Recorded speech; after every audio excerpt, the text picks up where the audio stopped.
පුතේ මම අද මේ මය පුතාලාට පෙන්නුම් කරන්නේ හොඬලාලයකින් ගුරුකමක් කරන්නේ කොහොමද කියලා. මෙහෙම තිබ්බට පුතේ මේක මේ බලගත් විදිහට කරන්න ඕනේ හොඬලාලයේ ගුරුකම. මේ විදිහට දැන් මම මේ කපාගෙන සකස් කරගෙන තියෙන්නේ.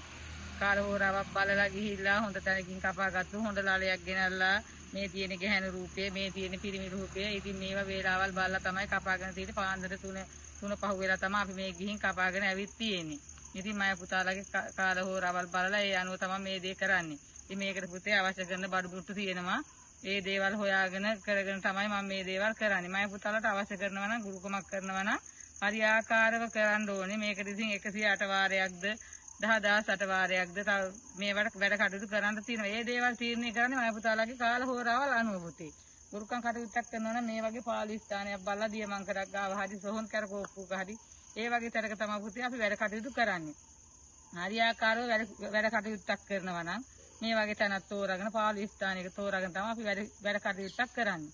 ඉතින් ඉදිරියටත් මම තවත් වැඩ කටයුතු කරනවා. මේ වගේ භයංකාර වැඩ කටයුතු තියෙනවා.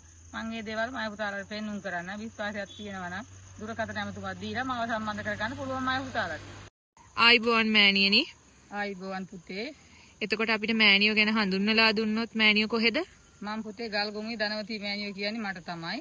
ඔව් එතකොට මෑණියෝ මේ අද අපි අතරමඟදී තමයි හම්බුනේ. මෑණියෝ කොහෙ ගිහින් එන ගමන්ද මේ අපිට? මම පුතේ මේ ගිහින් එන්නේ නිවසක් ආරක්ෂා කරන්න තමයි. මම මේ බහිරව පූජාවක් දෙන්න ගිහින් එන ගමන් තමයි මට ওই දරුවෝ මුණ ගැසුනේ. ඉතින් මම මේ වෙලාවේ තමයි මම මේ වීඩියෝ එකට මුණ දීමට මට සිද්ධ වුණේ. මගේ මොනවද මම පුතාලා දැනගන්න අවශ්‍ය කරන්නේ? එතකොට මෑණියෝ ගේ දොර ආරක්ෂා කරනවා නම් මොනවාද ඒ කියන්නේ කවුරු හරි ගේන්න ඕන? ගේන්න ඕනි කියන්නේ දැන් මය පුතේ ඒකට මට උත්තරයක් දෙන්න අමාරුයි කියන්නේ දැන් ඒ නිවසේ තියෙන දෝෂ අනුව තමයි බඩු මුට්ටු අවශ්‍ය කරන දේවල් කියන්න වෙන්නේ. ඉස්සෙල්ලා මට ඒ ගෙදර ගැන බලා ගන්න ඕනේ පුතේ. නැතුව අවශ්‍ය කරන දේවල් කියන්න බෑනේ. ඉස්සරෝ මේ ගෙදර තියෙන දෝෂය ගැන තමයි දැනගන්න අවශ්‍ය කරන්නේ. ඒ අනුව මෑණියෝ ඒ කටයුතු සිදු කරලා දෙනවා. ඔව් පුතේ.